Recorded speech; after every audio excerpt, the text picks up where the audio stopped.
The hub of trade for all Diamond City right here.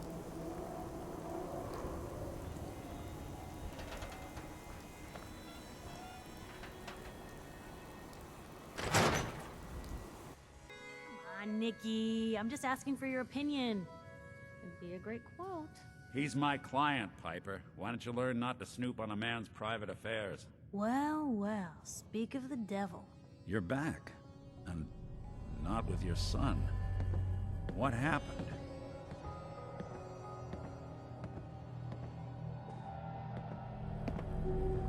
Where do you want me to start?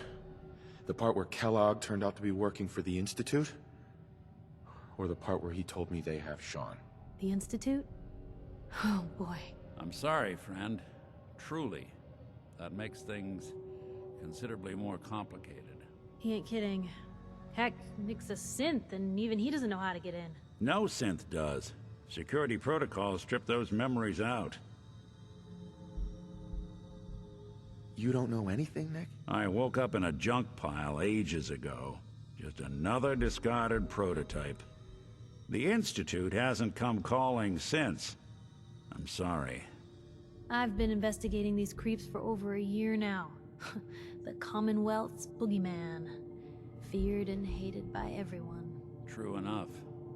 Sometimes they snatch people in the middle of the night, and sometimes they leave old synths behind to remind us that they're out there, but to this day, there's one thing nobody really knows.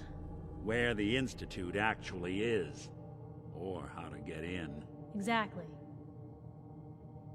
But there's one person who has to know, right? The guy who just handed them Sean. Kellogg? Huh.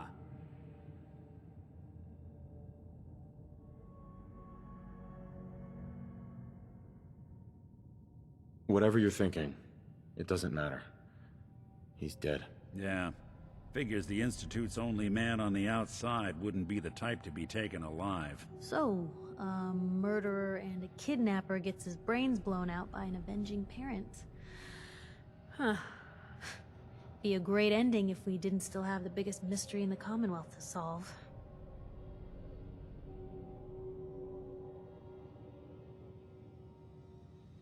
So, what now? Gets his brains blown out. Huh. His brains. You know, we may not need the man at all. You're talking crazy here, Nick. Got a fault in the old subroutines? Look, there's a place in Good Neighbor called the Memory Den. Relive the past moments in your mind as clear as the day they happened. If anyone could get a dead brain to sing, it'll be Dr. Amari, the mind behind the memories. Who's this Dr. Amari? I'll let her give you her life story in person. Let's stay focused. I guess we're gonna need a piece of Kellogg's brain. Enough gray matter to bring to Amari and find out if this is going to work. Jesus, Nick. Gross. Seriously? I know it's grisly, but what choice do we have? We got no leads, nothing. That old Merc's brain just might have all the secrets we need to know. What exactly do we need, Nick? Kellogg's brain. It's a long shot, but Dr. Amari just might be able to get it jump-started. See what the old Merc knew. Actually, I think I already have something. Kellogg had this thing attached to his head. Cybernetics, huh?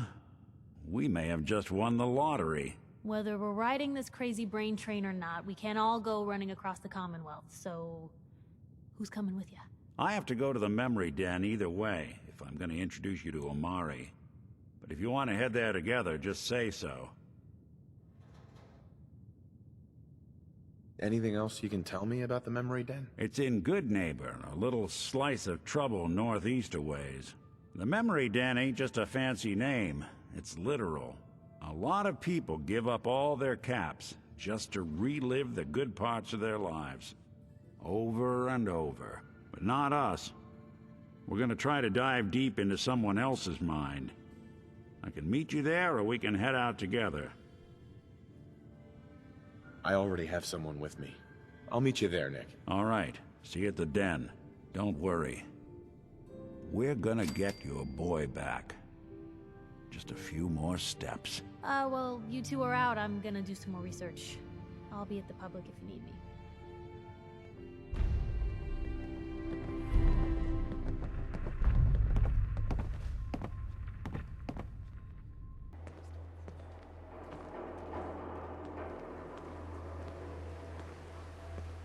Whoever this Brotherhood of Steel is, I'm not buying that "we come in peace" malarkey.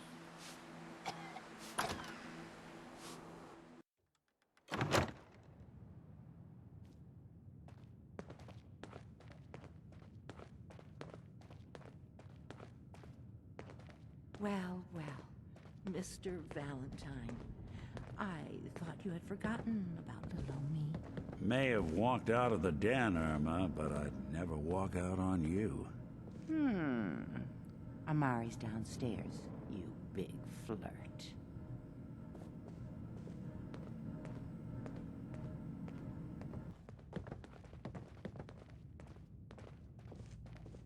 Dr. Amari? Yes? I take it this isn't a social call.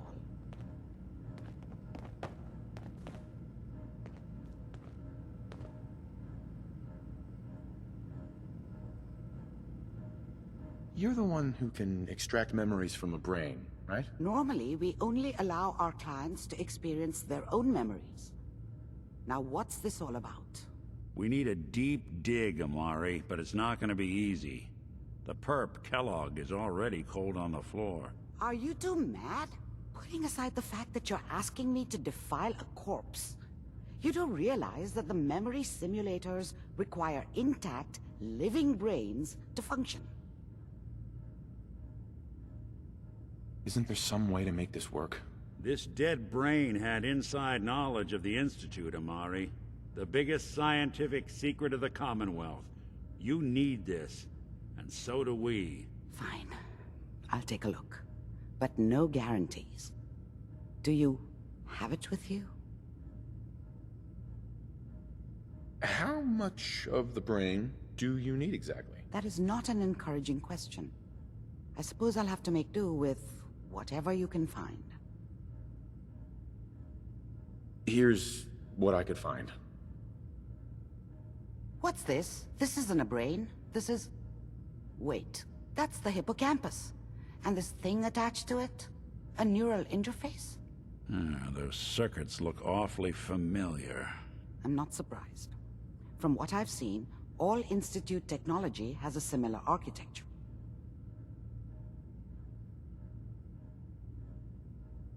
Nick's an older model synth. Is he compatible? That's exactly what I was thinking. If we are lucky, it should hook right in. But even if this works, Mr. Valentine would be taking on a tremendous amount of risk. We're talking about wiring something to his brain. Don't worry about me, Amari. Let's do it. You really think this'll work, Nick? No idea. But we got a missing kid on the line. That's worth the risk. Whenever you're ready, Mr. Valentine, just sit down. If I start cackling like an old grizzled mercenary, pull me out, okay? Let's see here. I need you to keep talking to me, Mr. Valentine. Any slight change in your cognitive functions could be dire. Are you feeling any different? There's a lot of flashes. Static. I can't make sense of any of it, Doc. That's what I was afraid of. The mnemonic impressions are encoded. It appears the Institute has one last failsafe.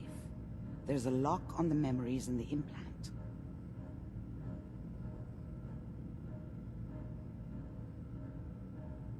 How do you lock memories? The implant is encoding all the mnemonic activity in the hippocampus. Think of it like computer encryption, and we don't have the password. Let's see. A single mind wouldn't be able to crack it. But what if we use two? We load both you and Mr. Valentine into the memory loungers. Run your cognitive functions in parallel. He'll act as a host, while your consciousness drives through whatever memories we can find. Any idea what I'm gonna see in there? I have no clue. But considering we only have a single piece of the medial temporal lobe and not the whole brain, I doubt it'll be cohesive. All right. Let's get started. Just sit down over there and keep your fingers crossed.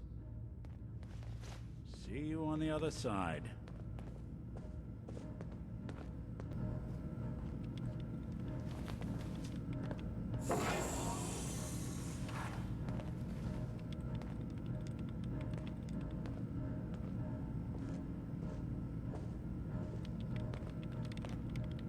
Initiating brainwave migration between the transplant and the host.